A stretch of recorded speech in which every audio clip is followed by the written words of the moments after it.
So first of all, as Chris goes through his talk, if you have any questions whatsoever, please put them in the chat. It doesn't matter how simple a question it seems like, he'll be happy to answer them at the end. We got to hear a portion of this talk yesterday, and I feel like I learned so much, and I also did have questions. So we'll wait to answer the questions till the end, but please throw them at us, okay? Chris will step up to the plate and answer as best he can. I might whiff at a few for sure. Yeah, and so the other thing is that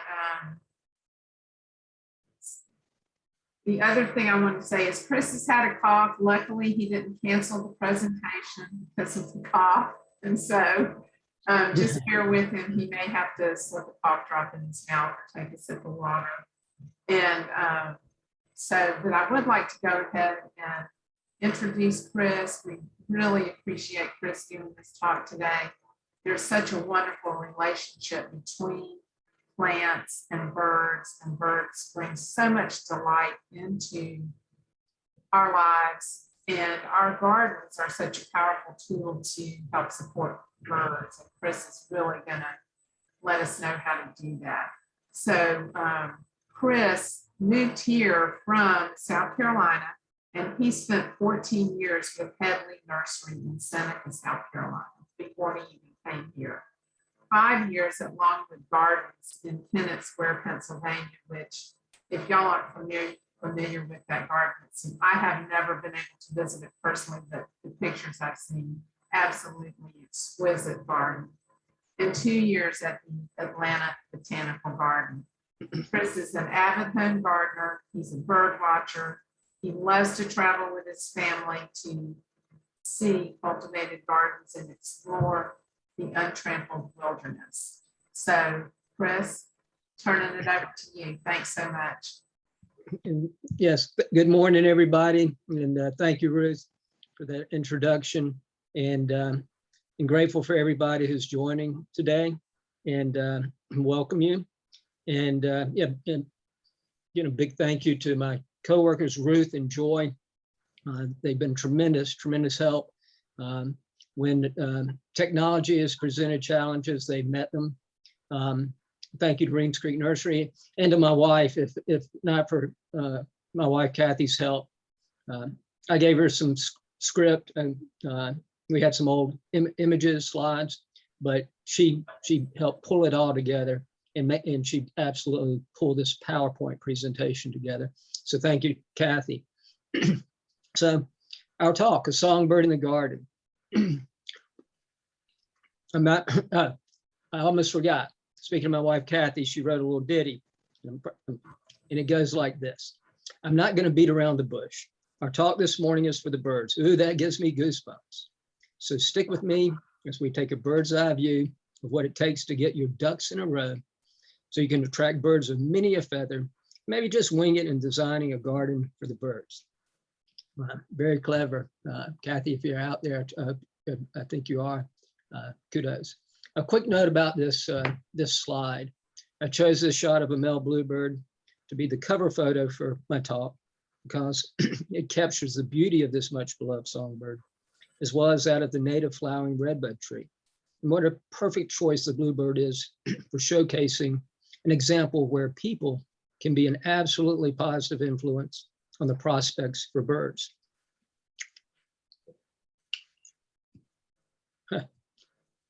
And at first technical glitch, it's not advancing. There we go. Hopefully that won't happen again.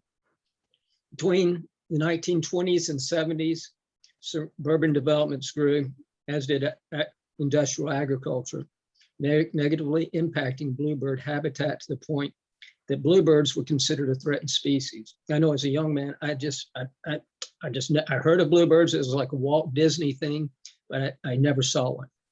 But thankfully, as concerned people, young and old, people of all walks of life, built and erected nesting boxes by the thousands, creating ideal nesting spots in our backyards, as well as along miles and miles, thousands of miles now, bluebird trails. The result today thanks to the efforts of so many, bluebird populations once again thriving. In this talk, we're going to take a look at humankind's age-old love affair with birds. We'll look back and towards the future. We'll discuss our relationship with birds, excuse me, their allure, how past choices have led to dramatic declines in bird populations, and most importantly, how our choices today can help populations rebound by building vibrant and healthy and ecologically functional environments, one garden at a time. Indeed, birds can be found in early cave paintings and as as religious symbols. I think here from the book of Genesis, as representations of royalty, and in the ancient world as symbols carrying the soul of man or woman from earth to heaven. 18th century and 19th century bird artists and illustrators became famous, while countless poets and writers included birds in their writings. Today, bird paintings, sculptures, artwork, and bird-related themes such as sports team mascots. I gotta say, go Eagles. It's been a tough year, but go Eagles. They're as popular as ever. And I think it was in 2018, very recently, John Audubon's coveted illustrated Birds of America book sold for a record $9.65 million. So as you can see, birds have long been a part of our history. Today, bird watching or birding or gardening for birds is one of the most popular pastimes, following closely behind gardening. Birders number in the tens of millions and spend upwards of $20 billion per year. When I saw that, I was blown away, but upwards of $20 billion a year. That's here in the US. They spend that on feed, houses, bird baths, optics, bird-related travel, you name it.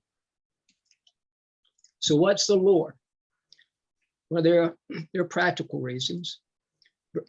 Birds enhance first natural plantings by storing nuts and seeds, such as blue jays and woodpeckers, storing and planting acorns, which may grow to be majestic oak trees.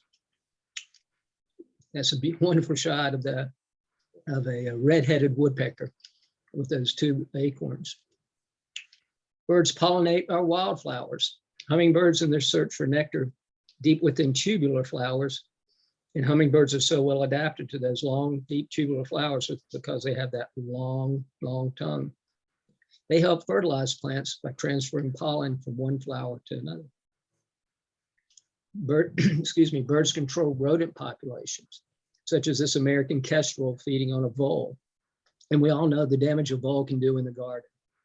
Birds of prey keeping rodent populations under control surely it's a far better solution than using rodenticides that are passed down the food chain, needlessly harming wildlife and birds as well. Birds consume weed seeds. Here are goldfinches feeding on thistle seeds. And also the goldfinches collect the cottony threads from the thistle for their nesting material.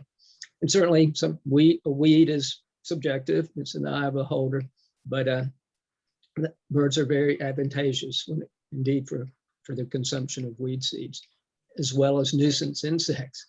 Here, a great little shot of that's a tree swallow, scoring a meal all from the comforts of home.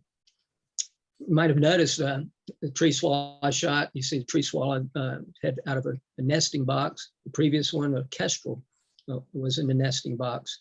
So that's something we may talk about, how readily we can attract birds by offering them areas for reproduction. And the much appreciated purple martin. Purple martins are voracious consumers of nuisance insects and insect pests in the garden.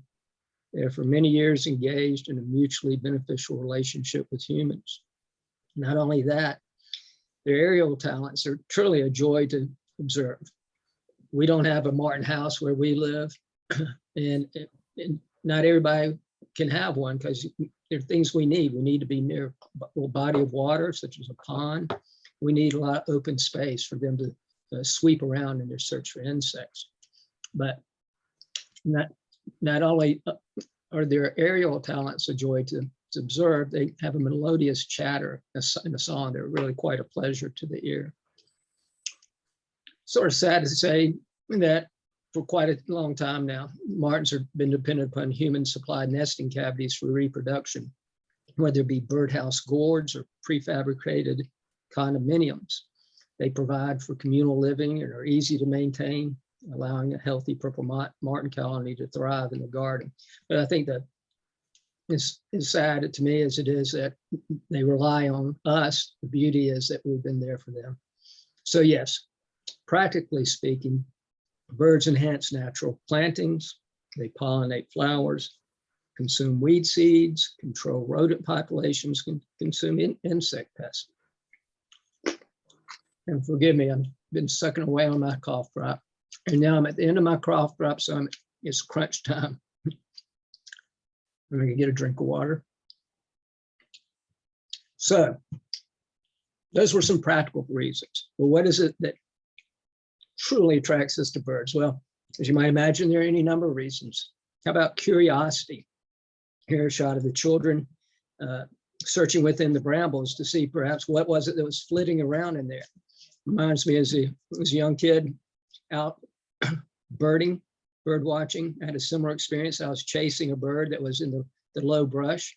And it seemed like for half an hour. I could hear it, but I just never could see it. Finally, I found my bird. It was a chipmunk.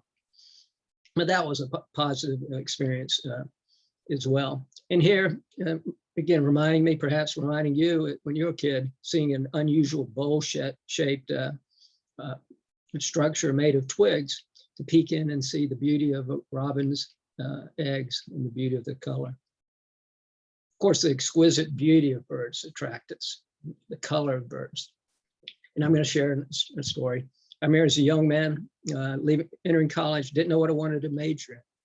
So I figured business was as good as anything.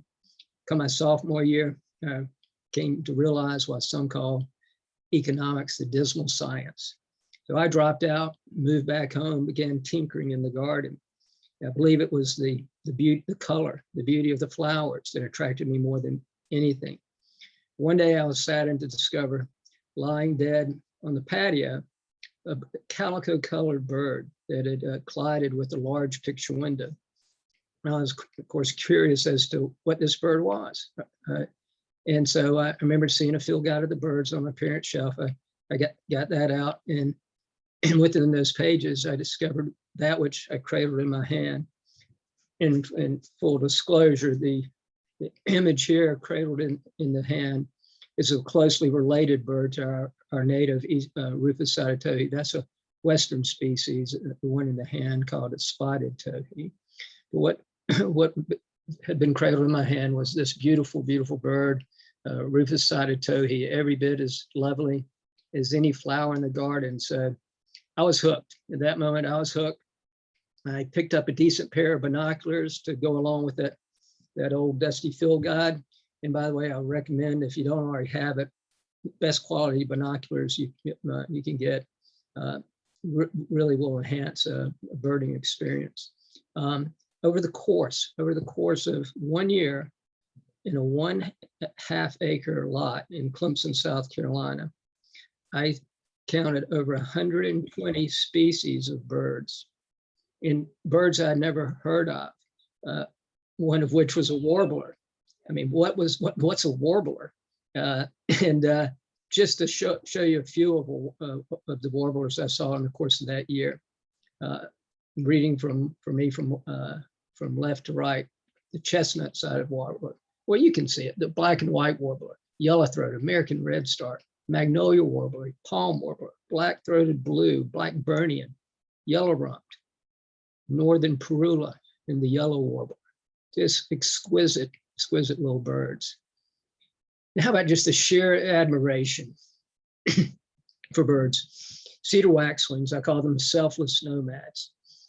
They travel in social flocks of 40 or more. Their vibrato trill, you've heard that probably. This trill, you get it's kind of buzzing that sound, announces their presence as they search for berries. It's during courtship, male and female sit together and pass objects to one another, such as a petal or a berry, and are often seen grooming each other. And wouldn't I love to see this? Baby waxwings lined up along a tree limb, Upon a parent waxwing passing a berry to the first hungry baby, that baby will continue to pass that meal to the next, and so on and so on, rather than each greedily, he's putting in birds and describing them in human terms, but rather than each greedily eating at first opportunity, it seems as though they choose to share the bounty. So very admirable. How about just all in splendor? Here, the Blackpool Warbler. They are long distance athletes. In fall, these half-ounce birds, just a half-ounce little bird, depart from their breeding grounds in Alaska, Canada, and New England for their winter grounds well into South America. Their trip includes, excuse me, a nonstop 3-day flight over the Atlantic Ocean. And in some cases, their total journey may exceed 6,000 miles. That's not round trip. That's just from breeding ground to the winter range.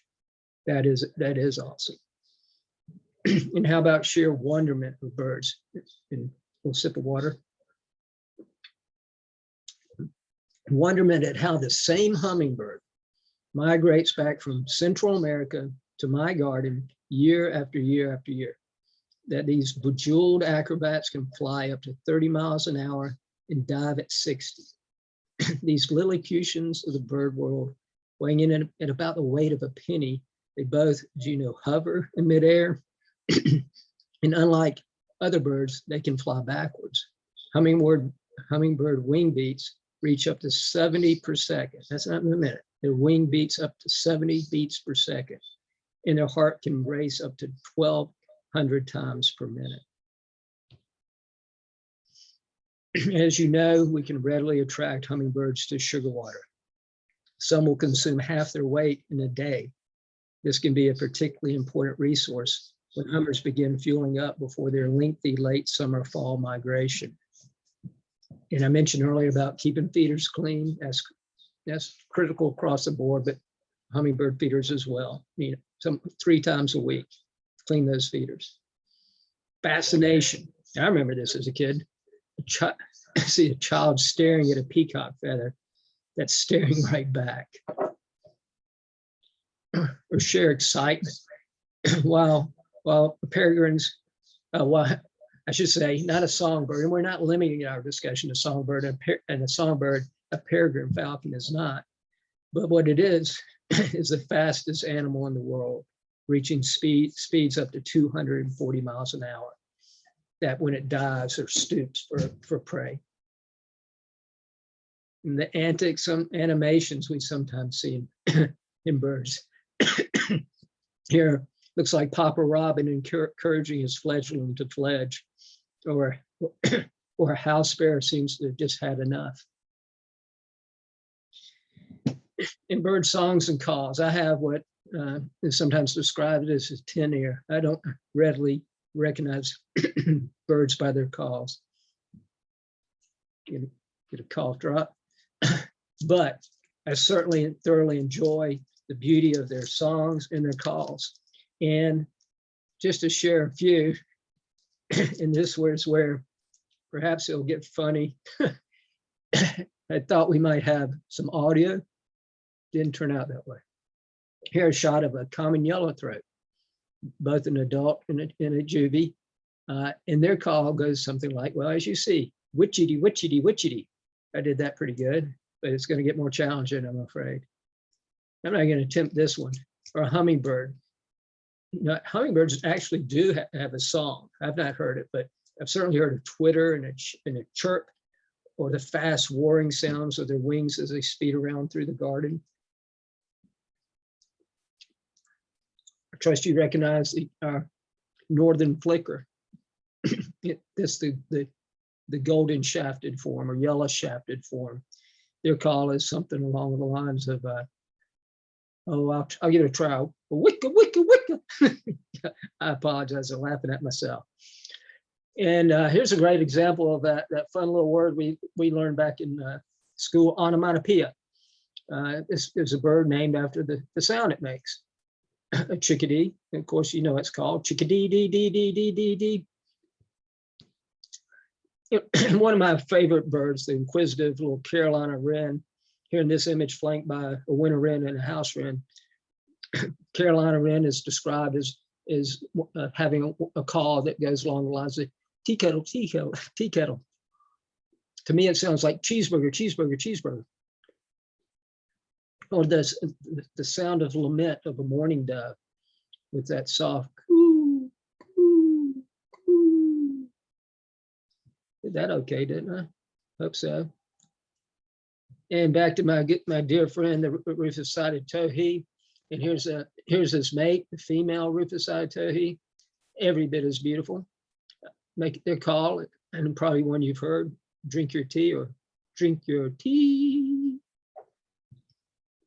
Oh, wow, I hesitate to try this one. Pileated woodpecker. Man, here's a woodpecker the size of a crow.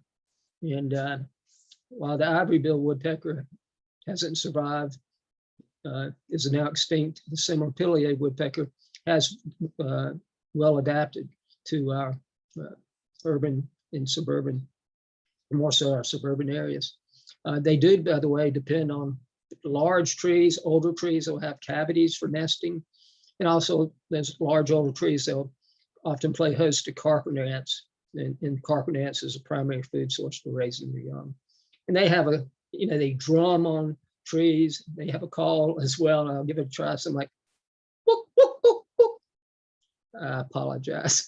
Or how about the high-pitched chatter and twittering of a chimney swift? Often they're seen in large flocks catching insects on the wings. After mealtime, they disappear down chimney stacks where they roost for the night.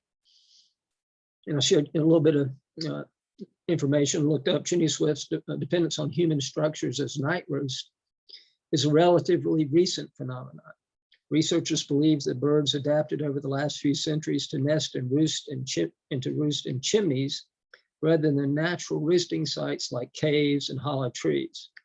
Still, their populations are declining precipitously, decreasing by more than 50% between the mid-60s and 2000 and mid-2000s or 2007. And I will share a quick little story. Wife and I and friends went to downtown Asheville a few weeks ago to the top of the parking garage on Rankin Street, if any of you are familiar with that. Perhaps you've done this, and it's what a joy to witness. We had an excellent view of a large, tall chimney stack. And as we watched the thousands, indeed thousands of swifts flying from afar and then sweeping around, they looked like they described as cigars with wings, sweeping around, catching their last one of the day. And then just suddenly you'd see hundreds of them gather in this sort of vortex pattern, flying above the chimney stack. And then like that, those hundreds, like water out of a fire hose, just began pouring into that chimney stack. And that happened time and again. And eventually, I guess all were put to bed. But boy, what a way to connect with those birds and with the wild right there in the heart of downtown Asheville. Thank you for letting me share that story. Boy, aren't we attracted to this? If only I could fly. The majesty of flight. Man's desire to fly, the sight of eagles in flight is an inspirational wonder. I mean, just think about it, far above earth, any earthly cares. They ride invisible updrafts, perfectly in tune with the swirling winds beneath their wings. In this image, looks like a couple of really good ideas. But the gentleman in the lower right, I don't know, maybe he succeeded, but a gas-powered fan attached to my back, that doesn't sound like a good idea. But I do believe that perhaps more than anything, it is our inherent need for relationships, relationship with the natural world, which we are so intimately intertwined. And we have the good fortune that in the US, birds can be found in every corner of the country, except perhaps for the salt flats of Utah, but so readily seen. So it is with birds that we can easily and readily meet a relationship need, but we can't take it for granted. For as so often is the case, There's a little trouble in paradise. In the past 50 years, North America has lost nearly 3 billion birds, and some consider that to be a conservative estimate. This quote from Cornell Lab Director John Fitzpatrick regarding that loss, a staggering loss that suggests the very fabric of North America's ecosystem is unraveling. And according to Doug Tallamy, only 5% of lower 48 states is anything close to this pristine ecological state. Why? Well, here too, a number of reasons. Things such as habitat loss. With booming agriculture came the clearing of the land for grazing, growing crops, and loss of critical habitat.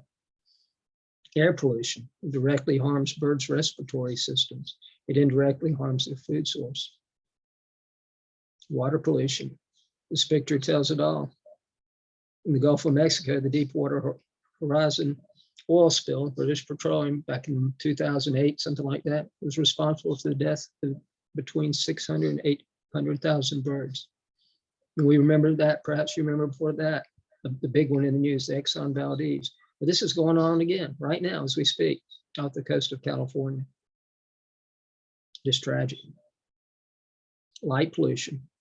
You know, a lot of us are getting on board. I think Asheville even has ordinance in this regard, but with using what we call dark sky lighting in our landscape. So we don't uplight, we downlight. We don't pollute the sky with light. Think about it, birds that migrate at night are attracted to artificial light, and they often die on impact with the source. In addition, night foragers are less effective in bright light and may fail to secure life-sustaining resources. Insects, birds' primary food source, they often perish as they are disoriented by light.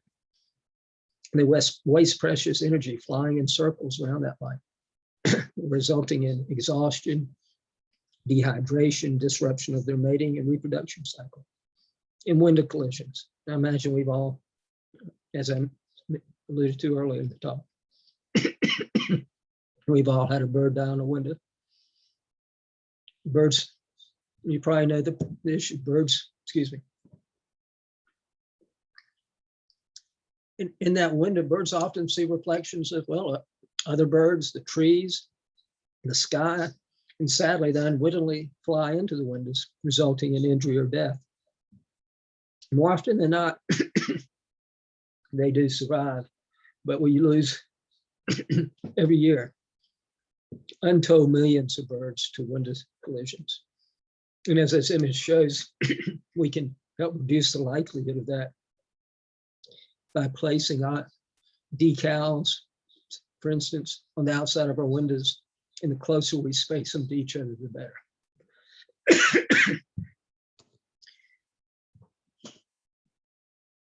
And here's another big one.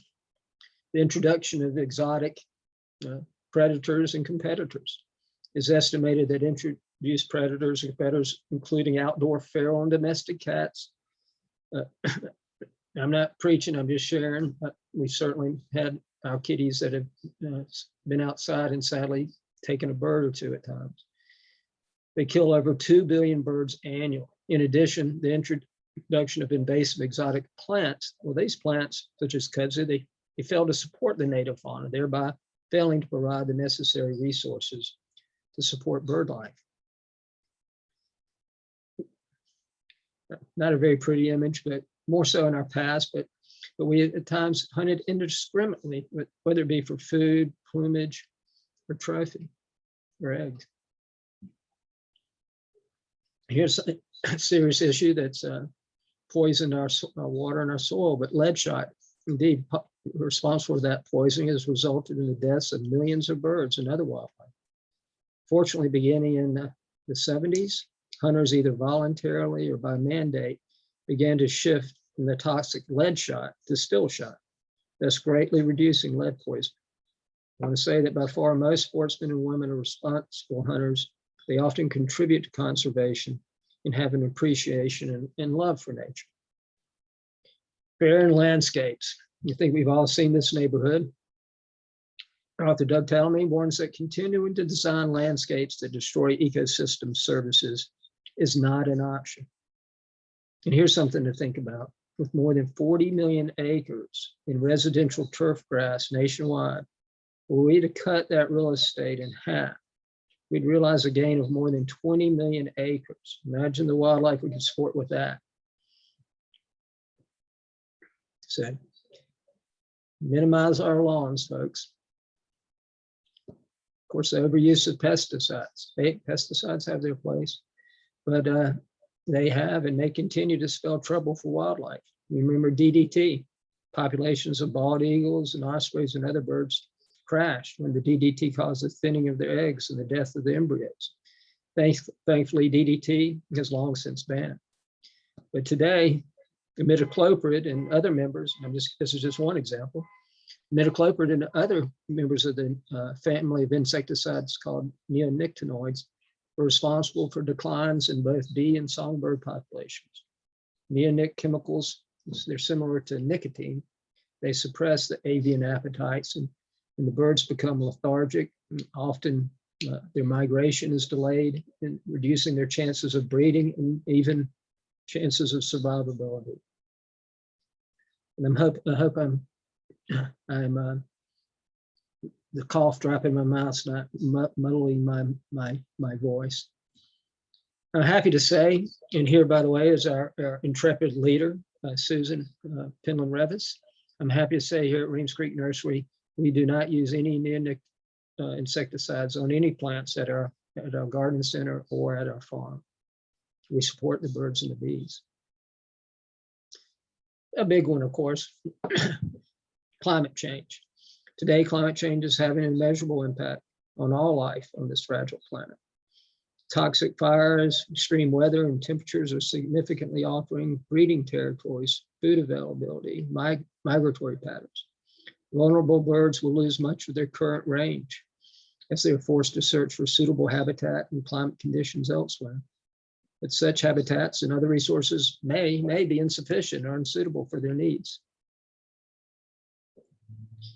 Wow, another big one, extinction. Well, extinction is certainly a natural process, but there's no denying that people have played a role in accelerating in certain cases. So may we not end up the way of the Carolina parakeet. Boy, to think we had a native wild parrot, the Carolina parakeet, flying about here in North Carolina some 150 years ago or so. But may we not pay that ultimate price of extinction. I should mention that Carolina parakeets, what led to their extinction, a number of things. Well, habitat loss. The birds were captured for the pet bird trade, for their feathers, or they were shot to death by fruit tree farmers. I mentioned the habitat loss, they turned to orchards for food. When one parakeet was shot, rather than the rest just flying away to safety, that only attracted more of the parakeets as they were easy pickings hovering above their deceased family member. What a beautiful bird. Would have loved to have seen it. So yes, humankind has had a role in presenting challenges, some insurmountable to birds. But it doesn't have to be that way. That's why we're here. It doesn't have to be that way. We can do something and we ought to. We owe birds that effort, and heck, we owe it to ourselves as well. By the way, I've been quoting or mentioning Doug Tallamy a good bit. He's again an author and entomologist at the University of Delaware, has some outstanding books. I bet some of you have some of his reads, whether it's Bringing Nature Home, Nature's Best Hope. He co-authored with Rick Dark an excellent book. We have it on our shelf, The Living Landscape. The Living Landscape, it talks about striking a healthy balance of including natives as well as well-behaved non-natives. So some really worthwhile books. But yes, I figure to repeat that quote, living with nature is an option. We need to find ways for nature to thrive in human-dominated landscapes. Sounds like a worthy, important goal. And after all, if the garden is a healthy environment for the plants and the animals, just thinking about myself, it's sure to be a fair place for us too. So to get started, and indeed to perhaps state the obvious, there are a few primary needs for birds. food for energy. Secondly, water for hydration and bathing, and shelter for protection from weather, predators, and for reproduction. And it's important that we can offer those supplementary resources, such as bird feeding stations. And they come in all shapes and sizes and designed to dispense different feed, whether it be the thistle seed that you see on that thistle feeder with the goldfinch, the house finch, and the indigo bunting. Black oil sunflowers is one of the best for attracting a broad group of songbirds that feed on seeds. For the insect eaters, we can take advantage of suet. We can pick up suet at perhaps at a butcher and as a little peanut butter, make our own bird cakes, or readily purchase them. And of course, we have these sorts of products at the nursery. We can purchase them and satisfy the needs of birds such as you see that, that red-headed woodpecker. How can I forget its name? I mean, what kind of woodpecker is that? It's a red-headed woodpecker. But in one thought again, very important, keep these feeders clean. You've heard about finches getting a conjunctivitis from feeding from dirty seed feeders. Fecal matter can spread diseases to one bird and throughout the population. So cleanliness is next to godliness. While not all birds are attracted to any of the foods we can offer, the supplemental foods we can offer, one thing we know all birds do need is water. So it can be something as simple as just a lid from an old trash can turned upside down and filled with water. It's sort of similar look to that simple basin with the bluebirds circled around it. It's kind of hard to see in that winter scene, but it looks like a little heating element in there. Great idea. So we can offer birds water when we're well below freezing. When we introduce the sound of water, such as that image in the top center, that pulls birds in, the simple hearing of that water. And we can, of course, do more grandiose things with expansive water gardens. In shelter for nesting and winter roost. I like to see that. Remember that movie, Field of Dreams? You build it, they will come. Well, that was certainly my experience when I was a young birder building. So easy to. I'm not very handy with in the wood shop, but boy, bird boxes are easy to build. And often, indeed, I built it. They came, but it wasn't always the bird it was designed to attract. I can recall having in a bluebird box a great crested flycatcher, a bird so big that when it was in the box, its tail was hanging out the entry portal. I built a flicker box, hung it up. I was perfectly happy when a screech owl moved in. And with that image in the lower right-hand corner, it looks like a typical bluebird box. So why is that portal at the bottom? Well, you probably guessed it. That's designed for winter roost. So it enters the bottom. If I could see inside that box, I'd probably see little ledges where a bird could perch, and in that box capture some warmth to keep them safe in the colds of winter. But to assure our garden is not but a fast food drive-through, window or roadside motel to simply spend a night or two, but rather a 5-star B&B where one might want to linger, or one might just call this place home. There's much more we need to consider. And forgive me, got a cough drop toward the end, and I don't want to swallow it. It's kind of, you might hear me crunching on it.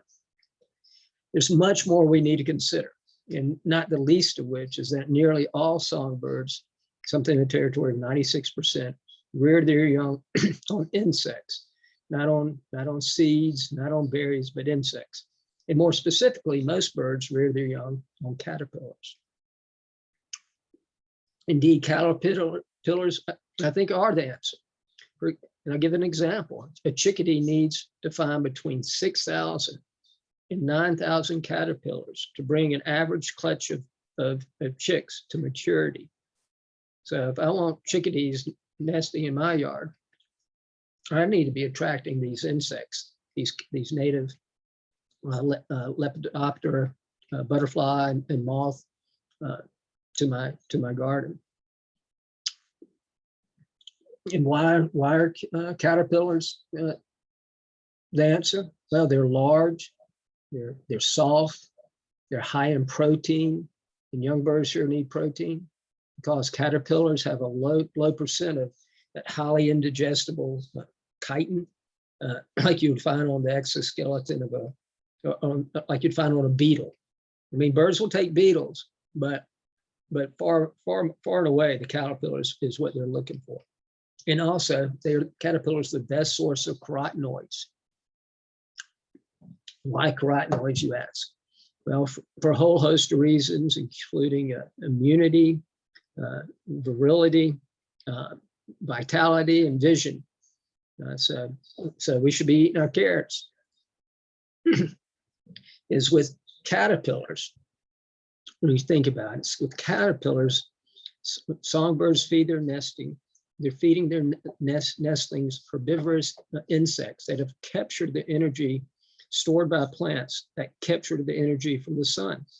In fact, caterpillars transfer more energy from plants to other animals than any other plant eaters.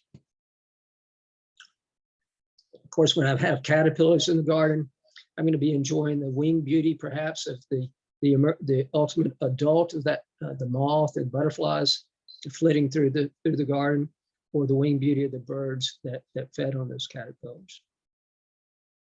But not all insects were created equal.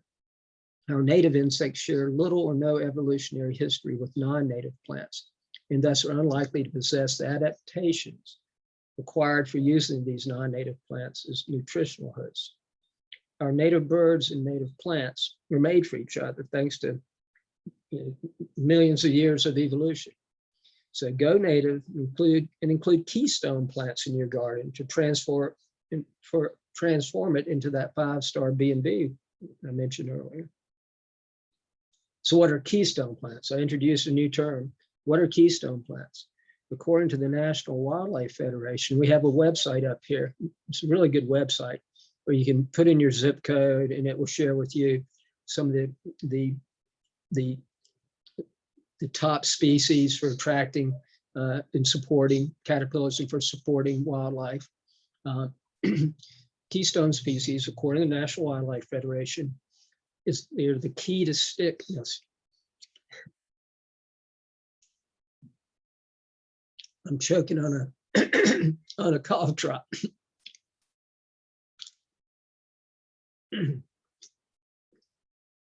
Keystone plants are native plants that support significant numbers of native caterpillars, that's butterfly and moth larvae. Planting keystone plants will help build a complex food web by forming the essential foundation, that's native plants and insects, that provide food for other organisms directly or indirectly.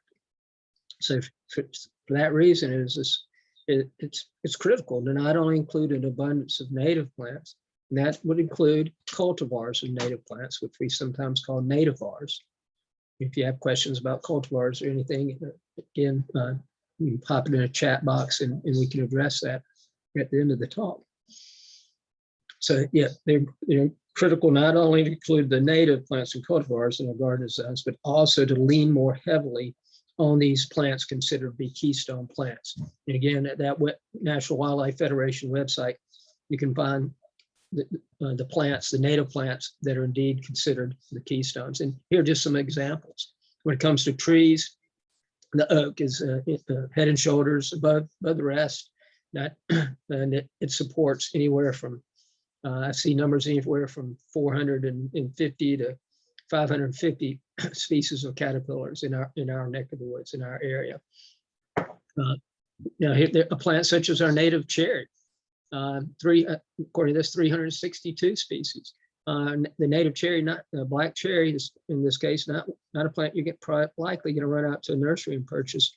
There's a good chance it pops up or you have it on the property. So it's one, at the very least, you might consider leaving one or more on the property.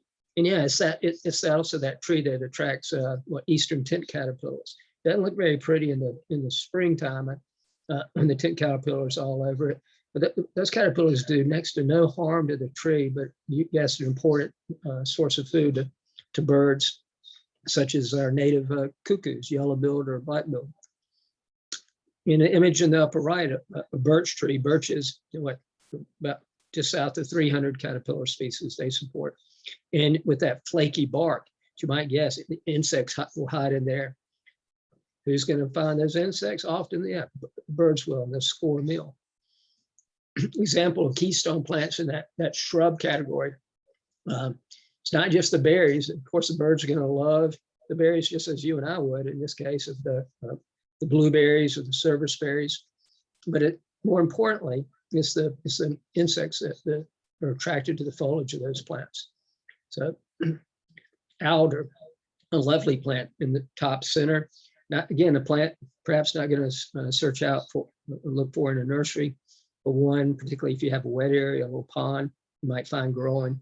So again, one that's quite lovely, and a plant and one I would want to leave in my landscape. And boy, this reminds me of what I said earlier, how as a young man attracted to the garden because of the flowers, the color, the beauty. In the keystone category for herbaceous plants, perennials, top of the list, goldenrod. And I think by now most of us know that indeed goldenrod is not responsible for kind of what sounds like I'm suffering with for something like hay fever. I think that's ragweed's the culprit there. But goldenrod supporting over 100 species in Lepidoptera. I see right behind it are native sunflowers, helianthus. I remember reading that if not for our native sunflowers, we would lose 13 species of our native bees. And the bone set, which I chose to a picture of our Joe Pyeweed upper right, excuse me, often seen in companionship with the ironweed. So not only they're lovely to, plants to behold, but they support pollinators with their flowers, but also caterpillars with their foliage and birds with those caterpillars. And speaking of which, bugs equal birds. Keystone plant vines. I'm putting that cough drop to sleep right now. Such as coral honeysuckle. You know, with common names can be a little bit confusing. Generally, I hear coral honeysuckle associated with Lonicera heckrodii, lovely little plant, well behaved too, but not native. I usually call this one trumpet honeysuckle or woodbine, Lonicera sempervirens.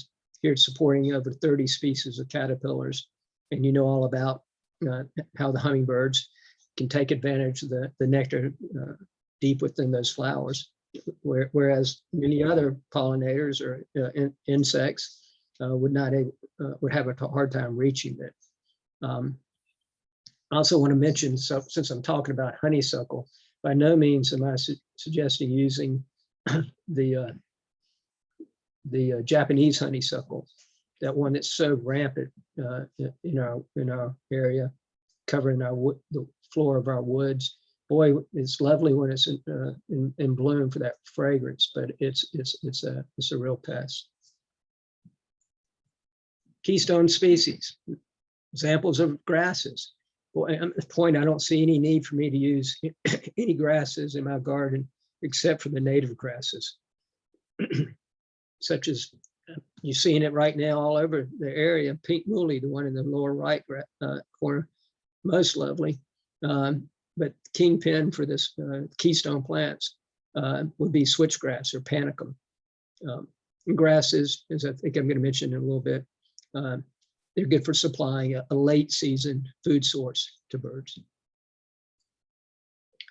Now, one of the easiest things we can do, and this really appeals to me, is to encourage native birds and insects in our gardens to really do little or nothing at all. So what am I talking about? Little or nothing at all. And there was a story Kathy, my wife, shared with me that just yesterday, I think it was, in USA Today, about leaving the leaves that we don't necessarily have to rake. Now, I know there are spots in the landscape and a garden where we would find it intolerable to leave the leaves, excuse me.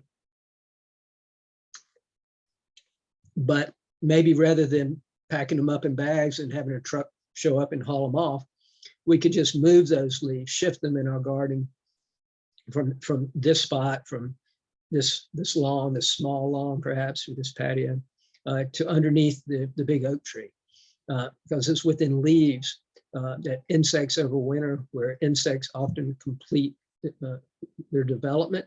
And as this image, you see a brown thrasher in the upper right-hand corner.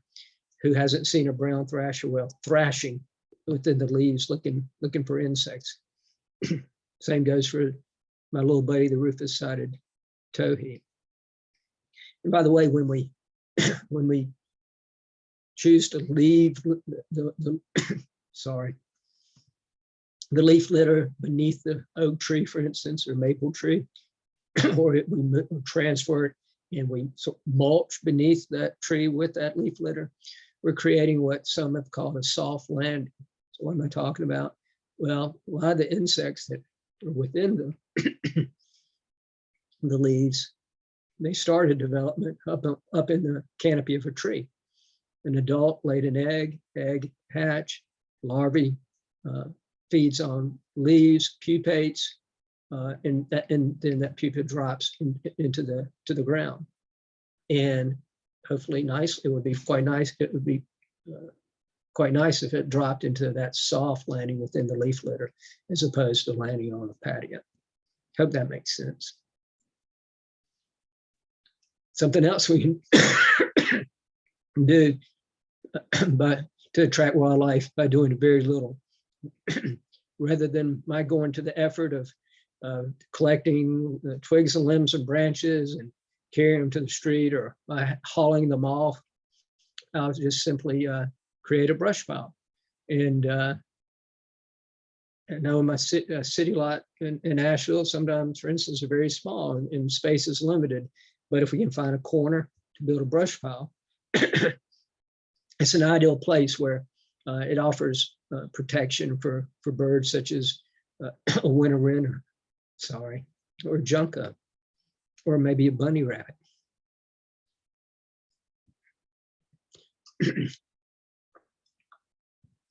Leave the snags. If it's safe to do so, leave the snags. Dead tree snags play host to insects, and they can offer cavities for nesting birds. You see a gray-faced screech owl.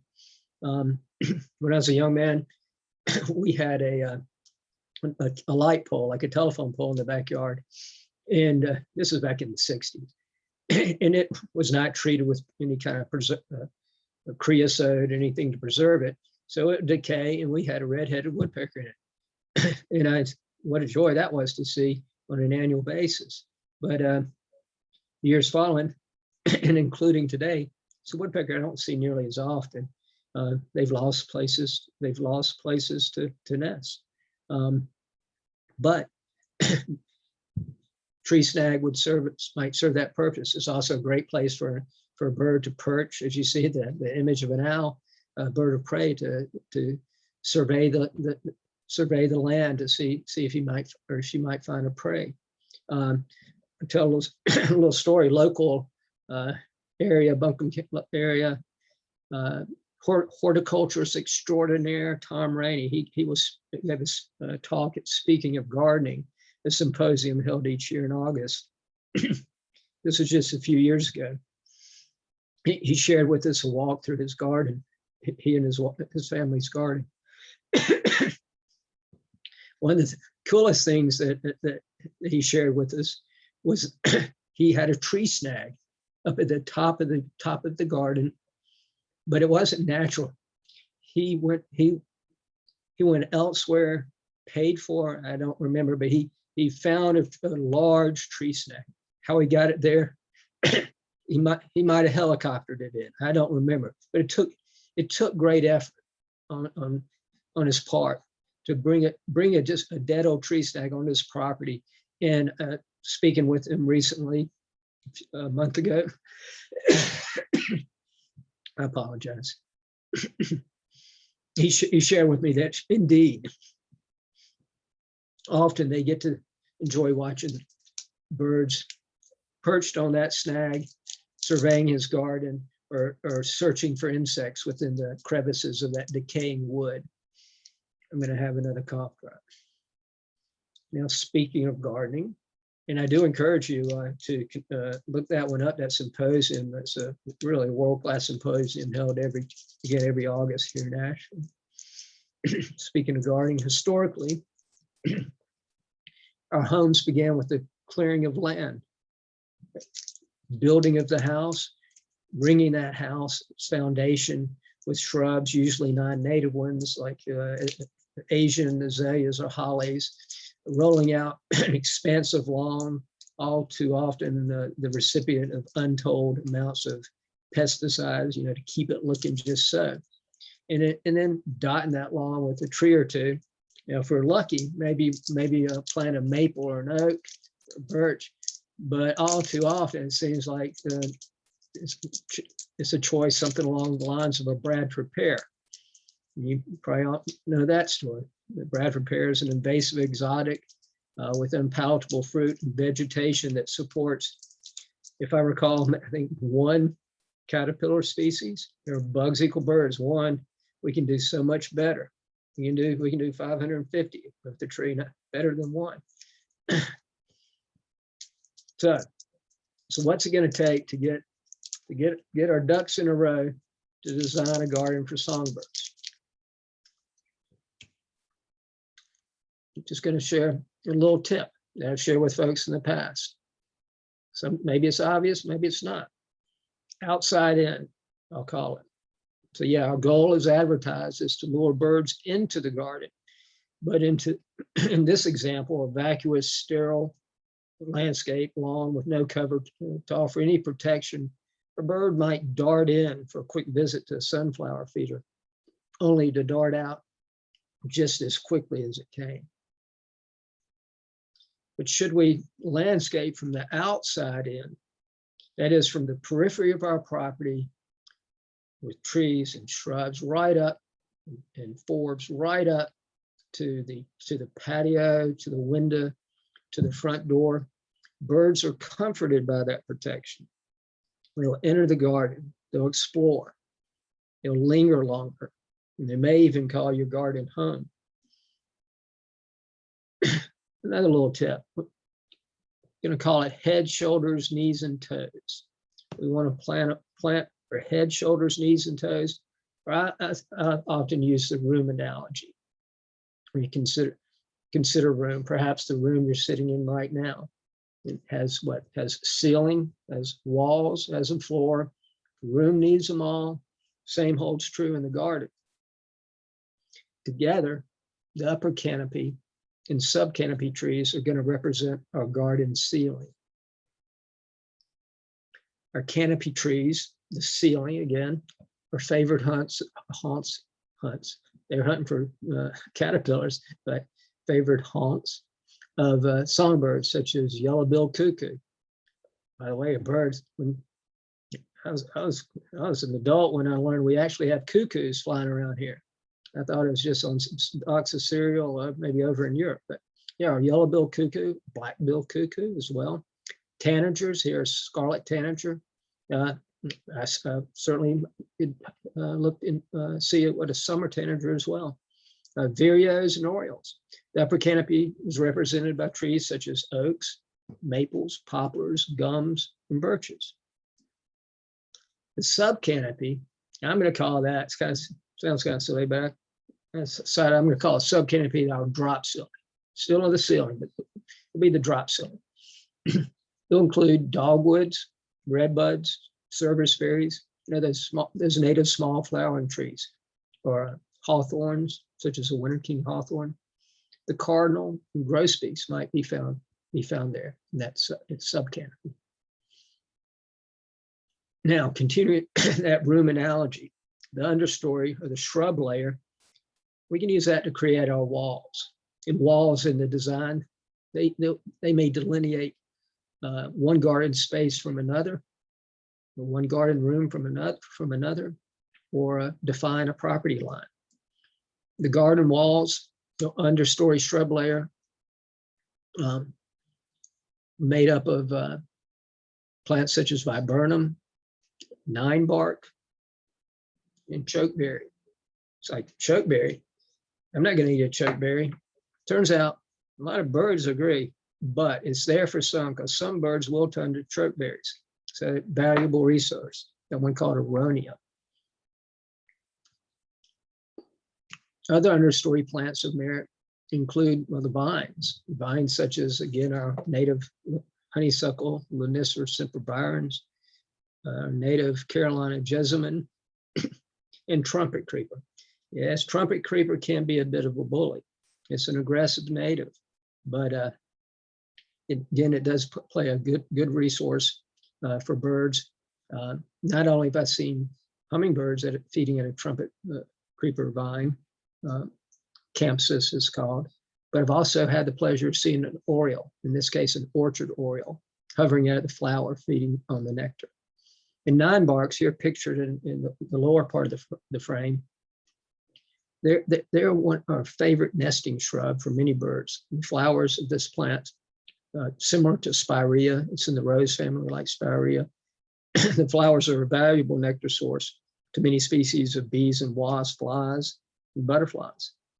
The Xerces Society, which works to protect pollinators in their habitat, lists ninebark as having special value to native bees. I love to use ninebark in a landscape. It's native, and I strongly lean native, and hope you do too. But I can also turn to some of these lovely colorful foliage of ninebark.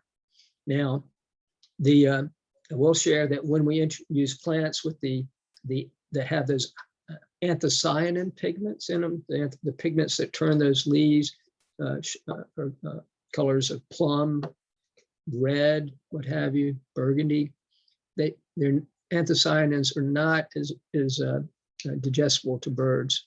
So there is a drop off on their ecological function, but their ecological function for a red leaf ninebark or a red leaf, we'll call it red, a red leaf redbud is far greater than that.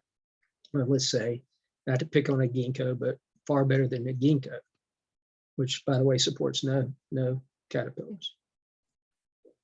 Now for our floor, the floor layer, that can be certainly mixed herbaceous perennials, ground covers, and grasses.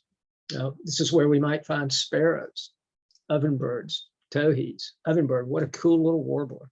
Got to see that first year when I saw over 120 species of birds in the garden. They build a little nest on the ground, something similar to an old-fashioned oven. Now, I mentioned that the floor layer may include the perennials and grasses, ground covers. This also would include lawns. And though lawns should be kept to a minimum, they're not entirely inherently bad. They do offer visual relief in the landscape. They're areas in which we recreate, play, we ambulate, we simply lie down in the cool softness and gaze at the sky. And as the lower, the two right-hand images show, not to mention prime earthworm hunting grounds for robins, or a staging area for a bluebird to ambush, pounce on its prey, perhaps an unsuspecting grasshopper. Now, talk about a five-star B&B coming together. We've begun maximizing surface area by having planted in a rich multitude of layers. Why is this important? Maximizing surface area is just the way I will put it. Maximizing foliage, leaves in the garden. More vegetation means more insects. And remember what that means? Bugs equal birds. Now, also by our limiting straight lines in favor of curving, meandering ones. Straight lines sometimes in a natural layout, an occasional, a strong geometric shape or formal shape or linear shape can lend a sense of control in the design. But I've leaned more heavily on those more natural curving lines. And you think about a straight line, takes 6 inches of a straight line's not going to have as much surface area as a meandering one. And you can ask me about that in the chat box. I don't want to dwell on it. And I do find that this style results in a more natural look, a more relaxed look, and that's a space in which in turn I'd likely feel more relaxed. And it should come as no surprise that in order to attract a wide variety of birds, we need to offer a wide variety of natural or supplemental food and water and shelter options, as well as natural ones. Variety yields variety all year long. I mean, I'm talking about, yeah, the feeders and the bass in the nest boxes, but variety, deciduous, evergreen, early flowering, late flowering, which probably means early fruiting, late fruiting, conifers with their modified leaves, those needles and scaly leaves, broadleaf evergreens. If I just mix it up I don't even have to be too calculating. Like, okay, I've got this percent or that percent, just mix it up. And likely you're going to invite a greater variety of birds. This is a pretty shot, so I wanted to include it. Remember to include those bird pollinated plants. We got plenty of plants that are just insect pollinated or wind pollinated. Particular plants that are harder to get to by our insects and the birds. That gives a bird a special advantage. Or sometimes it'll be a hummingbird that's sharing that source with insects. By the way, that the lower right-hand shot is of not of our native northern oriole. We used to call it a Baltimore oriole, but they changed the name. That is, I believe, a hooded oriole perched on a coral bean plant down in their native haunts of Texas. Does seem more and more like our climate is such that we're going to be growing more plant, maybe less in our warming climate, less rhododendron and mountain laurel and more Texas natives. Indeed, that coral bean plant has proven perfectly hardy in upstate South Carolina. Yeah, for example, this I just mentioned, I think, but consider season of fruiting. Pardon me again, munching on my cough drop. For instance, June berries and mulberries, they're laden with fruit early to midsummer. Here our oriole, the northern oriole, with a mulberry fruit. By the way, I know where there's a big productive mulberry tree in Asheville, but I'm not telling anybody. Did I skip something? No, sorry about that. Whereas plants like magnolias and dogwoods, they fruit in late summer and at the beginning of the fall migration season. And speaking of migration, this is a critical time for songbirds. That shouldn't come as any surprise. They have very high energy requirements preparing for their long trek. Indeed, magnolia and dogwood fruit, they're just what the doctor ordered, I suppose, as they're a high energy treat. They're rich in fat, as are other natives, such as spicebush and sassafras. By the way, in these images, we have a black red-eyed vireo in the upper left feeding on magnolias, our native southern magnolia. There's our northern flicker and a wild grape, and then a black-throated blue warbler feeding on a beautyberry. I mean, the first time I saw a beautyberry, I just thought, look at that color of a fruit. It didn't look real. It's just in nature. I had not seen that.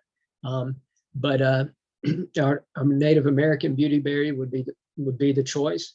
If you got room for a big 8x8 beautyberry.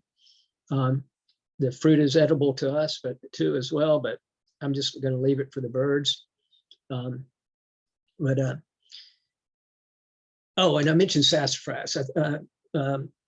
That one, talking about fat, lipid count or fats, it's way up there. So if you have sassafras and you need a male and a female, one male pollinate can pollinate a few females or more.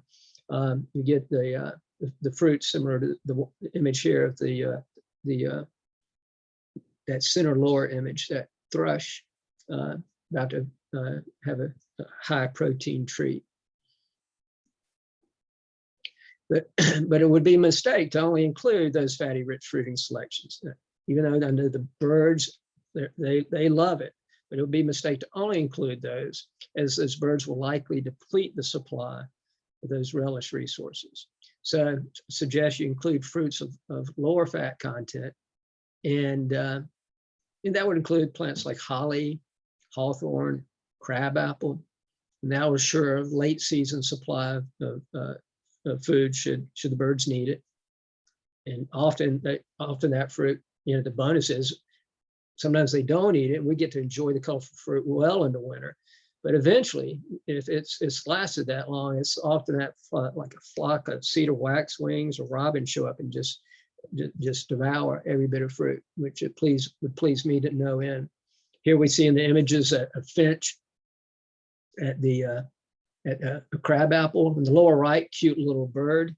I bet you know what that one is. Not a ruby crown kinglet. That's a golden crown kinglet at a native hawthorn. Also consider native grasses. I mentioned those earlier, but consider native grasses and even native legumes. They also offer a winter food supply and are particularly attractive to upland bird species such as bobwhite and wild turkey. Going back to that one, we got a little pine warbler down in the lower right at a pine cone. What's he doing there? But I'm glad he showed up. He's welcome to join us. And as the seasons change, and with the early spring thaw in the garden, fluids are pulled through the vascular system of those conifers. And while some of that fluid will escape at the tip of the needle, as it warm up in late winter, early spring, they start coming alive again, pulling those fluids, and hopefully, and probably count on those fluids having a good sugar content. They pull that through the vascular system. They make it up to the foliage where they're needed as well. Some of that fluid again will escape at the tip of the needle, and couldn't find an image of it, but hummingbirds have been seen and known to hover at the tips of the needles of a spruce or fir, for instance, and have a nice sweet fluid treat. And also the insects, little insects get attracted to that I'll call it that nectar, the tips of the needles. And there again, there's a high protein treat for the hummingbirds. They'll take advantage of those insects as well. And so, my friends, this is where our talk comes to an end. In closing, I'd just like to say that you're choosing to plant a garden or habitat to support birds and other wildlife. It does make a difference, no matter how big or small your garden or my garden may be. I believe that you'll find immense gratification through wise, responsible stewardship of your piece of the planet and sharing it with your feathered friends. And again, remember, bugs equal birds. To plant a garden is to change the world for generations to come. So I thank everybody for your kind attention, and probably no need to apologize again, but I will. Battling a little bit of a spasmodic cough. So thank you for putting up with the cough drops, etc.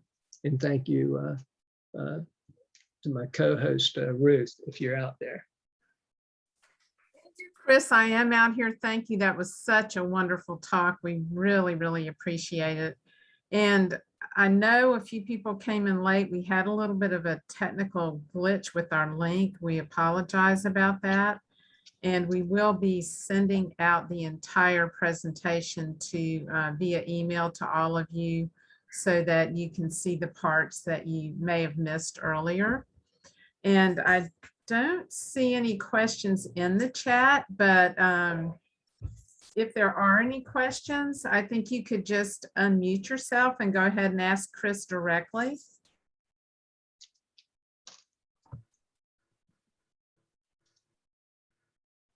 Chris, I do have one question, and that would be if you could choose of your head, shoulder, knees, and toes picture, if you could choose one plant from each of those categories that you felt was the most sustaining, what would those plants be?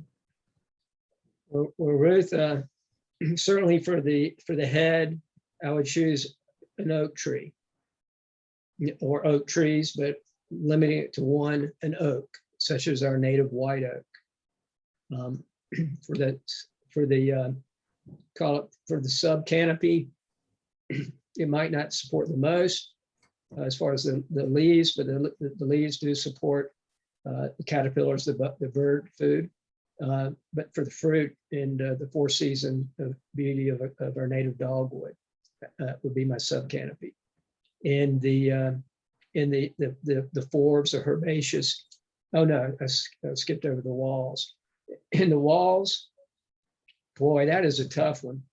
If I would choose anything, I think I would probably turn to, blueberries are a great one. Blueberries really up there, but I also want to have some viburnum. So I'm going to cheat. I'm going to have some blueberries and viburnums. And some native viburnums, such as Viburnum nudum or Viburnum, the arrowwood viburnum, Viburnum dentatum. So many outstanding native viburnums we could turn to. So I'm going to cheat and do viburnum and blueberry. And for the ground floor, if I'm shopping in the perennial department, I'm going to go with the Cadillac of the Keystones in that department and plant Goldenrod. Right. And do you sell the Keystone plants at Reems Creek? Good question. Thank you for that one. Of the ones I mentioned, yeah, we sell them all. Now, if you were to come in and ask for a plant, I might have included in there with our native black cherry, which is way up there in the Keystone plants. And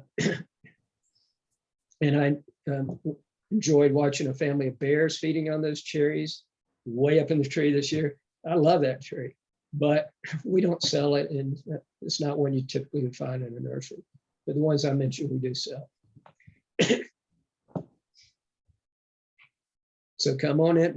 That reminds me, as Ruth said, as a reminder to all today, 20% off on anything at the nursery.